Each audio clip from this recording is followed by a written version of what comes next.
ପିଲାମାନେ ରାସ୍ତା ଚାଲିବା ଦ୍ୱାରା ଶେଷ ହୋଇଥାଏ। ରାସ୍ତା ବସି ରହିବା ଦ୍ୱାରା ନୁହେଁ। ମଣିଷ ଶୀର୍ଷକୁ ଯାଏ ସେତେବେଳେ ଯେତେବେଳେ ମଣିଷ କର୍ମ କରି ଚାଲେ।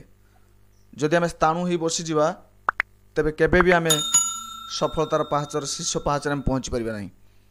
ଏହି ସୁନ୍ଦର କଥାକୁ ନେଇକି ଆଜି ଆମେ କ୍ଲାସ୍ ଆରମ୍ଭ କରିବା। କ୍ଲାସ୍ 10ର 10ମ ଶ୍ରେଣୀର ଜନ୍ମଭୂମି ବିଷୟ। ଆମେ ପୂର୍ବରୁ 2ଟି କ୍ଲାସ୍ ଏହାର କରିସାରିଛନ୍ତି। ଯେଉଁମାନେ ଦେଖିନାହାନ୍ତି ସେମାନେ ପ୍ଲେଲିଷ୍ଟକୁ ଯାଇ ଦେଖିପାରିବେ। ଜନ୍ମଭୂମି 1, 2 2ଟି କ୍ଲାସ୍ ଅଛି। ଆଜି ଆମେ ପରବର୍ତ୍ତୀ ଯେଉଁ ଅବଶିଷ୍ଟାଂଶ ରହିଲା ତା ଆଲୋଚନା କରିବା। ଆଲୋଚନା କରିବା ପୂର୍ବରୁ ଜାଣିବା ପୂର୍ବ କ୍ଲାସ୍ର କିଛି ପ୍ରଶ୍ନ ଦିଆଯାଇଥିଲା, ସେ ପ୍ରଶ୍ନର ଉତ୍ତର। ପ୍ରଶ୍ନ ଭିତରେ ଥିଲା ପ୍ରତିଶବ୍ଦ ଲେଖ। ପ୍ରତିଶବ୍ଦ ଭିତରେ ଥିଲା ଧ୍ୱଜା, ଯାହାର ଉତ୍ତର ହେବ ବୈରଖ, ବାନା, ପତାକା ଇତ୍ୟାଦି। ତାପରେ ଥିଲା ମାନବ, ଯାହା ହେବ ମଣିଷ ଏବଂ ମନୁଷ୍ୟ। ପୃଥିବୀ ଥିଲା ବସୁନ୍ଧରା, ବସୁଧା, ଧରା, ଧରଣୀ, ଏମିତି ଅନେକ ଅଛି। ପୋଖରୀର ହେବ ପୁଷ୍କରିଣୀ, ପଦ୍ମର ହେବ ପଙ୍କଜ, ରାଜୀବ, ତାମରସ, ଆଉ ଅନେକ ଅଛି। ତ ଆଜିର ପ୍ରଶ୍ନ ପାଇଁ ଅପେକ୍ଷା କରିବା। କ୍ଲାସ୍ର ଶେଷ ଯାଏ ସମସ୍ତେ ଧ୍ୟାନ ଦେଇକି ଶୁଣିବ ଆଜିର କ୍ଲାସ୍ଟିକୁ। କ୍ଲାସ୍ଟି ଆରମ୍ଭ କରିବା। ଆମେ ଜନ୍ମଭୂମି ଲେଖକ କୃଷ୍ଣଚନ୍ଦ୍ର ପାଣିଗ୍ରାହୀ କିଭଳି ଭାବରେ ଜନ୍ମଭୂମିର କଥାକୁ ସୁନ୍ଦର ଭାବରେ ବର୍ଣ୍ଣନା କରିଛନ୍ତି। ତାଙ୍କ ଜନ୍ମଭୂମିରେ ବା ଜନ୍ମମାଟିରେ ସେ ଜନମି, ସେ ପ୍ରବାସରେ ଅଛନ୍ତି ଏବଂ ପ୍ରବାସରେ କିଭଳି ଭାବରେ ମନେ ପକାଉଛନ୍ତି, ଯେଭଳି ଭାବରେ ସଚ୍ଚିଦାନନ୍ଦ ରାଉତରାୟ ଛୋଟ ମୋର ଗାଁଟିରେ ଲେଖିଥିଲେ। ସେ ତାଙ୍କର ଗାଁକୁ ମନେ ପକାଇ ଲେଖିଥିଲେ, ଛୋଟ ମୋର ଗାଁଟି ଭୂଗୋଳ ପୋଥି ପତରେ ପଛେ ନଥାଉ ତାର ନାଁଟି। ଏଠି ମଧ୍ୟ କୃଷ୍ଣଚନ୍ଦ୍ର ପାଣିଗ୍ରାହୀ ତାଙ୍କ ଗାଁକୁ ବର୍ଣ୍ଣନା କରୁଛନ୍ତି। କିନ୍ତୁ କୃଷ୍ଣଚନ୍ଦ୍ର ପାଣିଗ୍ରାହୀ ତାଙ୍କ ଗ୍ରାମ୍ୟ ବର୍ଣ୍ଣନାରେ କିଛିଟା ବ୍ୟତିକ୍ରମ ରଖିଛନ୍ତି। ସେ କହୁଛନ୍ତି ଗ୍ରାମ୍ୟ ପରିବେଶ, ସେ ଗ୍ରାମ୍ୟ ପରିବେଶ ଆଉ ନାହିଁ। ଯେଉଁ ଭାଇଚାରା ଥିଲା, କୌଣସି ବିପଦ ଆପଦରେ ସମସ୍ତେ ଆସି ପହଞ୍ଚି ଯାଉଥିଲେ। କୌଣସି ପର୍ବପର୍ବାଣି ହେଲେ ପରସ୍ପର ମଧ୍ୟରେ ଖାଦ୍ୟ ପିଠା ପଣାର ଆଦାନ ପ୍ରଦାନ ହୁଏ, ସ୍ନେହ ଶ୍ରଦ୍ଧାର ଆଦାନ ପ୍ରଦାନ ହୁଏ। ସେ କକା ଡାକ ଖୁଡ଼ି ଡାକ ସମସ୍ତଙ୍କୁ ଆପଣାର ଭାବରେ ବାନ୍ଧି ରଖେ, ତାହା ଆଉ ନାହିଁ। ଏହା ଧୀରେ ଧୀରେ ସବୁ ହଜିଗଲାଣି କୁଆଡ଼େ ଏବଂ ସହରୀ ସଭ୍ୟତା ମାଡ଼ିଗଲାଣି। ଗୋଟେ ସୁନ୍ଦର ଗୀତ ତୁମେ ଶୁଣିଥିବ, ଆଜି ମୋ ଗାଁ ଆଜି ସହର ବାସୁଛି। ତେଣୁ ଏହି ସହରର ସଭ୍ୟତା, ସହରୀ ସଭ୍ୟତା, ସହରୀ ଚାକଚକ୍ୟ ସଭ୍ୟତା ଧୀରେ ଧୀରେ ମାଡ଼ି ବସିଲାଣି ଗାଁକୁ। ଏବଂ ଗାଁରେ ସେ ପୁରାତନ ପରମ୍ପରା ସଂସ୍କୃତି କିଛି ଆଉ ନାହିଁ, ସରି ଆସିଲାଣି। ତ ଏଇଠି ଆରମ୍ଭ ହେବ, ସେଇଠି ଆମେ ଲାଷ୍ଟରେ ପଢ଼ିଥିଲେ ଏଣୁ ଏମାନଙ୍କ ମନ ସହିତ ଗତି କରି ଚାଲିବା ଅସମ୍ଭବ, ସମ୍ଭବ ହୁଏ ନାହିଁ, ଅସମ୍ଭବ ନୁହେଁ କି? ଆଚ୍ଛା, ଏହାପରେ କ'ଣ ହେବ ଆମେ ଏଇଠୁ ପଢ଼ିବା। ଏହିପରି ଶ୍ରେଣୀର ଗ୍ରାମବାସୀଙ୍କ ମନରେ ମୋର ଆଉ ସ୍ଥାନ ନାହିଁ, ଅର୍ଥାତ୍ ସେମାନେ ମୋତେ ଭୁଲିଗଲେଣି ଧୀରେ ଧୀରେ। ଏମାନଙ୍କ କର୍ମ ଯୋଜନାରେ ମଧ୍ୟ ସ୍ଥାନ ପାଇବା ସମ୍ଭବ ନୁହେଁ। ତାଙ୍କର ଯେଉଁ କର୍ମ ଯୋଜନା ଅଛି, ସେ ଯେଉଁ କାମ କରୁଛନ୍ତି, କାର୍ଯ୍ୟ କରୁଛନ୍ତି, ତାଙ୍କ ଗ୍ରାମ୍ୟ ଯାହା ବି ହେଉଛି ସେଥିରେ ମୋର ଆଉ ସ୍ଥାନ ନାହିଁ, ଅର୍ଥାତ୍ ଇଏ ଅନେକ ଦିନ ହେଲାଣି ବାହାରେ ରହିଛନ୍ତି। ସ୍ୱାର୍ଥର ବିଭେଦ ସତ୍ତ୍ୱେ କର୍ମ ଓ କ୍ଲେଶ ମଧ୍ୟରେ ଗ୍ରାମବାସୀମାନଙ୍କ ଭିତରେ ଅନ୍ୟ ଏକ ପ୍ରକାର ଏକ ପରିବାରତ୍ୱର ଭାବ ଆପେ ଆପେ ଜାତ ହୋଇଥାଏ। ମୁଁ ଏବେ କହିଲି, ଯେତେ ବି ସ୍ୱାର୍ଥ ଥାଉ, ଯେତେ ବି ଯାହା ବି ପରସ୍ପର ମଧ୍ୟ ଶତ୍ରୁତା ଥାଉ, ଗ୍ରାମରେ ଏଇଆ ହୁଏ ଯେତେବେଳେ କର୍ମ କଥା ପଡ଼େ, କ୍ଲେଶ ଦୁଃଖ କଥା ପଡ଼େ, ସମସ୍ତେ ଆସି ପହଞ୍ଚାନ୍ତି। ଯେମିତି ଗୋଟେ ଲୋକ ବିପଦରେ ପଡ଼ିଛି, ବହୁତ ଅସୁବିଧାରେ ପଡ଼ିଛି, ଗୋଟେ ଲୋକକୁ ଜୋରରେ ବାନ୍ତି ହେଉଛି, ସମସ୍ତେ ତାକୁ ମିଶିଲେଣି ତାକୁ ନେବା ପାଇଁ ଡାକ୍ତରଖାନା। ଏହି ସମୟରେ ଦେଖିବ ଗାଁର ବହୁତ ଲୋକ ଆସି ପହଞ୍ଚିବେ, କ'ଣ ହେଲା କ'ଣ ନାହିଁ। ମୁଁ ମଧ୍ୟ ଫୋନ୍ କରିଦେଉଛି ଆମ୍ବୁଲାନ୍ସକୁ, ମୁଁ ଗାଡ଼ିକୁ ଫୋନ୍ କରୁଛି, ଆସିଛି, ସିଏ ନଟିଆ ଗଲାଣି ହସ୍ପିଟାଲ ତା ସହିତ। ଏମିତି କରିକି ଅନେକ ସମୟରେ ସହଯୋଗର ହାତ ବଢ଼ି ଆସେ। ତାଙ୍କ ପାଖରେ ଅର୍ଥ ନଥାଏ, ହେଲେ ହୃଦୟଟେ ଥାଏ। ଏକ ପରିବାର ତ ସମସ୍ତେ ସେତେବେଳେ ଏକ ପରିବାରରେ ବାନ୍ଧି ହେଇଯାନ୍ତି। ନିଦାଘର ନିରାଟ ଝାଞ୍ଜିରେ ଲଙ୍ଗଳ ମୁନରେ ଧରଣୀର ବକ୍ଷ ଚିରି ଏମାନେ ସମସ୍ତେ ନୂଆ ମେଘକୁ ଚାହିଁ ରହନ୍ତି। ନିଦାଘ ଅର୍ଥାତ୍ ଗ୍ରୀଷ୍ମ ଋତୁ, ଗ୍ରୀଷ୍ମ ଖରା। ନିରାଟ ଝାଞ୍ଜିରେ ଅର୍ଥାତ୍ ସେଇ ଯେଉଁ ଗରମ ପବନ, ଝାଞ୍ଜି ପବନ ଆସେ। ଲଙ୍ଗଳ ମୁନରେ ଧରଣୀର ବକ୍ଷ ଚିରି, ଲଙ୍ଗଳର ମୁନରେ ଧରଣୀ ଅର୍ଥାତ୍ ପୃଥିବୀର ମାଟିର ବକ୍ଷକୁ ଚିରିକି, ଛାତିକୁ ଚିରିକି ଏମାନେ ସମସ୍ତେ ନୂଆ ମେଘକୁ ଚାହିଁ ରହନ୍ତି। କାହିଁକି ନା ଚାଷ କରିବା ପାଇଁ ଚାଷବାସ କରନ୍ତି। ଜ୍ୟେଷ୍ଠର ଶେଷ ବେଳକୁ ସ୍ତୂପୀକୃତ ମେଘ ଘନଶ୍ୟାମ ଗିରିରାଜିର ମସ୍ତକରୁ ଧୀରେ ଧୀରେ ଅଗଣିତ ଶାଳତରୁ ଉପରକୁ ଆନତ ହୋଇଆସେ। ସେ କହୁଛନ୍ତି ଯେତେବେଳେ ଜ୍ୟେଷ୍ଠ ଶେଷ ହୋଇଆସେ, ବୁଝିହେଉଛି, ଓଡ଼ିଆ ମାସର ଜ୍ୟେଷ୍ଠ, ଆଷାଢ଼ ପରେ ଜ୍ୟେଷ୍ଠ। ତ ଏଇ ଯେଉଁ ଜ୍ୟେଷ୍ଠ ମାସ ଶେଷ ବେଳକୁ ସ୍ତୂପୀକୃତ ମେଘ ଯେଉଁ ସବୁ କ'ଣ ଧାଡ଼ି ଧାଡ଼ି ହୋଇ ଯେଉଁ ମେଘ ସବୁ ଆସିଥାନ୍ତି, ସ୍ତୂପ ଭଳି, ପାହାଡ଼ ପର୍ବତ ଭଳି ଯେଉଁ ମାଡ଼ି ଆସିଥାନ୍ତି, ଇଏ ମେଘ ଘନଶ୍ୟାମ ଗିରିରାଜିର, ଘନଶ୍ୟାମ ମାନେ ଶ୍ୟାମଳ ରଙ୍ଗର ଗିରିରାଜି, ପାହାଡ଼ ପର୍ବତ। ମୟୂରଭଞ୍ଜର ଲେଖକ ଯେହେତୁ ମୟୂରଭଞ୍ଜର ଦୃଶ୍ୟରାଜିକୁ ବିଶେଷ କରି ବର୍ଣ୍ଣନା କରୁଛନ୍ତି, ପାହାଡ଼ ପର୍ବତ ଇତ୍ୟାଦି କଥାକୁ ବର୍ଣ୍ଣନା କରୁଛନ୍ତି। ଗିରିରାଜିର ମସ୍ତକରୁ ଧୀରେ ଧୀରେ ଅଗଣିତ ଶାଳତରୁ ଉପରକୁ, ଅସଂଖ୍ୟ ଶାଳ ରାଶି ସବୁ, ଶାଳ ଗଛ ବୃକ୍ଷ ରାଜି ସବୁ ଅଛି ମୟୂରଭଞ୍ଜରେ ଦେଖିବାକୁ ମିଳେ। ଉପରକୁ ଆନତ ହୋଇ ଆସେ, ଧୀରେ ଧୀରେ ମାଡ଼ି ଆସନ୍ତି ଓ ଗର୍ଜନ ତର୍ଜନ ଦିଗନ୍ତ କମ୍ପାଇ ବାରିପାତ୍ରେ ପଲ୍ଲୀଭୂମିକୁ ସିକ୍ତ କରିଯାଏ। ବହୁତ ଭଲ ସୁନ୍ଦର ଭାବରେ ସେ ଭାଷା ଦେଇକି ଲେଖିଛନ୍ତି। ତାପରେ କ'ଣ କରେ ନା, ଜାଣିଛ ତୁମେ ବର୍ଷା ଆସିଲେ ଘଡ଼ଘଡ଼ି ହୁଏ, ଘଡ଼ଘଡ଼ି ଆସିଲେ ବିଜୁଳି ମାରେ, ଇତ୍ୟାଦି ଇତ୍ୟାଦି ସବୁ ହେଇଥାଏ। ତ ସେଇ ଯେଉଁ ଗର୍ଜନ ତର୍ଜନ ଦିଗନ୍ତ, ଦିଗର ଅନ୍ତ ଦିଗନ୍ତ, ଦିଗ ଯେଉଁ ଶେଷ ହେଇଛି, ଆମେ ଯେଉଁ ଦେଖୁଛନ୍ତି ଆଖି ପାଇବା ସ୍ଥାନ ଯାଏ। କମ୍ପାଇ ବାରିପାତ୍ରେ, ବାରି ଅର୍ଥାତ୍ ବର୍ଷା ଜଳ, ବାରିପାତ୍ରେ ଜଳପାତ୍ରରେ ପଲ୍ଲୀଭୂମିକୁ, এই ଯେଉଁ ଗ୍ରାମର ଭୂମିକୁ ସିକ୍ତ କରିଯାଏ, ତା ଓଦାଳିଆ କରିଦିଆଯାଏ। ସିକ୍ତ ଭୂମିର ସୁଗନ୍ଧ ଓ ବନ୍ୟ ଜୁଥିର ପରିମଳରେ ରଜ ପର୍ବର ଆରମ୍ଭ ହୁଏ। ସେଇ ଯେଉଁ ସିକ୍ତ ଭୂମି, ଓଦାଳିଆ ଭୂମିର ଏକ ବାସ୍ନା ଥାଏ। ଯେଉଁମାନେ ଗାଁରେ ରହିଛନ୍ତି, ଗାଁ ନିକଟରେ ସେ ଜାଣିଥିବେ, ଯେତେବେଳେ ବର୍ଷା ହୁଏ ତାର ଏକ ବାସ୍ନା ହୁଏ, ଭାରି ସୁଗନ୍ଧ ବାସ୍ନା ସେ, ସେମାନେ ସମସ୍ତେ ଜାଣିପାରିବେ ନାହିଁ। ଓ ବନ୍ୟ ଜୁଥି, ବନ୍ୟ ବଣର, ବନ୍ୟ ହେଉଛି ବଣ, ଜୁଥି ପରିମଳରେ, ଯେଉଁ ଜୁଥି ହେଉଛି ରହିଛି ଆମର କାଠ ଗଛ, ଏ ଯେଉଁ ଫଳ ଫୁଲ ଜୁଥି, ସାଧାରଣତଃ ତାର ଅର୍ଥ ଆମେ ଟିକେ ଦେଖିଦେବା ଏଠି। ଜୁଥିର ଅର୍ଥ ଏଠାରେ ଦେଇଛି, ଜୁଥି ଦେଇଛି ଜୁଇ ଫୁଲ, ଜୁଥିର ଅର୍ଥ ଜୁଇ ଫୁଲ, ଜୁଥି, ଜୁଥିକା, ଜୁଥିକା, ଏହାକୁ ଆମେ ଏମିତି ମଧ୍ୟ ନାମ, ବିଭିନ୍ନ ନାମକରଣରେ କହିପାରିବା। ଜୁଇ ଫୁଲ ଅଛି ହେଲା, ତାକୁ କୁହାଯାଏ ମଧ୍ୟ ଜୁଥି। ତ ଏଇ ଯେଉଁ ଜୁଥି କେଉଁଠି ଛାଡ଼ିଦେଲେ, ବନ୍ୟ ଜୁଥିର ପରିମଳରେ, ସେ ଯେଉଁ ବନ୍ୟ ବଣର ଜୁଥିର ଯେଉଁ ବାସ୍ନା, ତାର ପରିମଳରେ ରଜ ପର୍ବର ଆରମ୍ଭ ହୁଏ, ରଜ ପର୍ବ ଆରମ୍ଭ ହୋଇଯାଏ। ଜାଣିଛ ବର୍ଷା ଆରମ୍ଭ, ରଜ ପର୍ବ ଆରମ୍ଭ ହୋଇଯାଏ। ଉଦ୍ବେଳ ମନରେ ଗ୍ରାମବାସୀମାନେ ଦୋଳି ଖେଳରେ ରତ ହୋଇପଡ଼ନ୍ତି। ଗ୍ରାମବାସୀମାନଙ୍କର ପ୍ରିୟ ପର୍ବ ରଜ ପର୍ବ, ରଜ ପର୍ବ ହେଲେ ଦୋଳି ହୁଏ, ପିଠାପଣା ହୁଏ, ତେଣୁ ଦୋଳି ଖେଳରେ ମଧ୍ୟ ଲାଗିପଡ଼ନ୍ତି ଗ୍ରାମବାସୀମାନେ, ଜାଣିହେଲା। ତାପରେ କ'ଣ ହୁଅନ୍ତି, ମହାସମାରୋହରେ ରଜ ପର୍ବ ଶେଷ ହେବା ପରେ ନିଷ୍ଠୁର ବାସ୍ତବତା ଆସି ପଡ଼େ। ଯେତେବେଳେ ରଜ ପର୍ବ ସରିଆସେ, ମହାସମାରୋହରେ ବହୁ ଜାକଜମକରେ ପାଳନ ହୁଏ, ସମସ୍ତେ ନୂଆ ପୋଷାକ ପିନ୍ଧନ୍ତି, ପିଠାପଣା ହୁଏ, ଦୋଳିରେ ଝୁଲନ୍ତି, ଲୁଡୁ ଖେଳନ୍ତି। କ୍ଳାନ୍ତ, ସିକ୍ତ ଓ ଧରାହତ ଶ୍ରମଜୀବୀମାନଙ୍କ ସମବେତ ଯତ୍ନରେ ଧରଣୀ ଶସ୍ୟ ଶ୍ୟାମଳା ହୋଇ ଉଠେ। କ'ଣ ହେଇ ଉଠେ ନା, କ୍ଳାନ୍ତ ମାନେ ଅବଶ, ଥକି ଯାଇଥିବା, ସିକ୍ତ ଓ ଧରାହତ ଶ୍ରମଜୀବୀମାନଙ୍କ ସମବେତ ଯତ୍ନରେ, ଯେଉଁ ଶ୍ରମଜୀବୀ ଶ୍ରମରେ ଜୀବନ ନିର୍ବାହ କରନ୍ତି ଯେ, ତାଙ୍କୁ କୁହାଯାଏ ଶ୍ରମଜୀବୀ। କର୍ମରେ ଜୀବିକା ନିର୍ବାହ କରନ୍ତି ଯେ କର୍ମଜୀବୀ।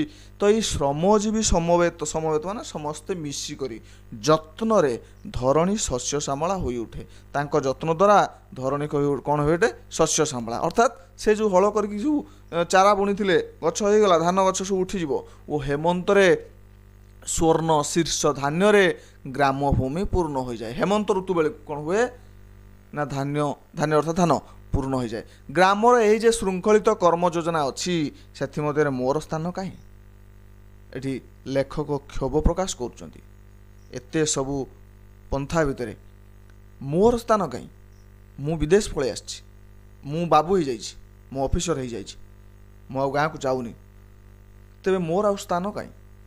ଗ୍ରୀଷ୍ମର ଝାଞ୍ଜିରେ, ବର୍ଷାର ଝଡ଼ରେ ବା ହେମନ୍ତର ଶୀତରେ ଏହି କର୍ମ ଯୋଜନାରେ କୌଣସି ସ୍ଥାନର ଅଂଶ ନେବା ପାଇଁ ମୋର ଭୌତିକ ଶକ୍ତିର ଅଭାବ ନଥିଲେ ମଧ୍ୟ, ଭୌତିକ ଶକ୍ତି ଅର୍ଥାତ୍ ଶାରୀରିକ ଶକ୍ତି, ଭୌତିକ ଅଭୌତିକ। ଭୌତିକ ହେଉଛି ଯାହାକୁ ଦେଖି ହେବ, ଛୁଇଁ ହେବ, ଧରି ହେବ। ଅଭୌତିକ, ଭୌତିକ ହେଉଛି ଅଭାବ ନଥିଲେ ମଧ୍ୟ ନୈତିକ, ହଁ, ଯାହାକୁ ନୈତିକ ଶକ୍ତି କ'ଣ ତାହେଲେ? ଭୌତିକ ଶକ୍ତି ଜାଣିପାରିଲେ ଆମେ ଦେହର ଶାରୀରିକ ଶକ୍ତି କଥା କହିଛନ୍ତି, ଶାରୀରିକ ଶକ୍ତିର ଅଭାବ ନଥିଲେ ମଧ୍ୟ ନୈତିକ ଶକ୍ତି କ'ଣ? ନୀତିଗତ, ଅର୍ଥାତ୍ ମୋ ମାନସିକତା ବୁଝିନେବ, ମାନସିକତା ନାହିଁ ଆଉ। ଏଣୁ ମୁଁ ମୋର ଜନ୍ମଭୂମିର ଖାଲି ମନରୁ ନୁହେଁ, କର୍ମରୁ ମଧ୍ୟ ବିଚ୍ୟୁତ ହୋଇପଡ଼ିଛି। କ୍ଷୋଭ ପ୍ରକାଶ କରୁଛନ୍ତି ଯେ ମୁଁ କେବଳ ମନରୁ ନୁହେଁ, କର୍ମରେ ମଧ୍ୟ ମୁଁ କ'ଣ ହେଇଛି ନା, ମୋ ଜନ୍ମଭୂମିଠାରୁ ବହୁତ ଦୂରେଇ ଯାଇଛି। ମନୁଷ୍ୟକୁ ସବୁବେଳେ ଯୁକ୍ତିବାଦୀ ଜୀବ ବୋଲି କହିବା ଠିକ୍ ନୁହେଁ। ମନୁଷ୍ୟ ସବୁବେଳେ କ'ଣ ଯୁକ୍ତି କରେ କି? ସେ ବହୁ ପରିମାଣରେ ଗତାନୁଗତିକତାର ଦାସ। ଗତାନୁଗତିକତା ଯାହା ଚାଲି ଆସିଛି, ଦାସ ଅର୍ଥାତ୍ ଏଠି ସେବକ, ଚାକର ଅର୍ଥରେ ହେଲା। ତ ଏଠି ମଣିଷ ବେଳେବେଳେ କ'ଣ ହୁଏ ନା, ପରିସ୍ଥିତିର ଦାସ। Man is the servant of situation କୁହାଯାଏନି, man is the servant of situation. ସେ ବହୁ ପରିମାଣରେ ଗତାନୁଗତିକତାର ଦାସ। ଆଭିଜାତ୍ୟର ଚିହ୍ନ ବୋଲି ବିବେଚିତ ନିରର୍ଥକ ନେକ୍ ଟାଇକୁ ମଧ୍ୟ ଛାଡ଼େ ନାହିଁ। ଆଭିଜାତ୍ୟର ଚିହ୍ନ ନେକ୍ ଟାଇ, ବେକ, ନେକ୍ ହେଉଛି ବେକ, ବେକ ଟାଇ, ଟାଇ ବେକର ଯେଉଁ ଟାଇ ବାନ୍ଧନ୍ତି, କ'ଣ ହୁଏ ତାର କିଛି କାରଣ ଅଛି କି ବେକର ଟାଇ ବାନ୍ଧିବା? ସେଥିପାଇଁ କହିଛନ୍ତି ନିରର୍ଥକ ନେକ୍ ଟାଇ। ନେକ୍ ଟାଇର ଅର୍ଥ କିଛି ନାହିଁ। ବେଲ୍ଟଟା ବାନ୍ଧୁଛନ୍ତି ପ୍ୟାଣ୍ଟକୁ ଅଟକାଇ ରଖିବା ପାଇଁ, ସୁନ୍ଦର ଲାଗିବା ପାଇଁ, ନୁହେଁ କି? ସାର୍ଟର ବଟନ୍ ଦେଉଛନ୍ତି ଆମେ, ସାର୍ଟଟି ଖୋଲା ନହେଲେ ରହିଯିବ।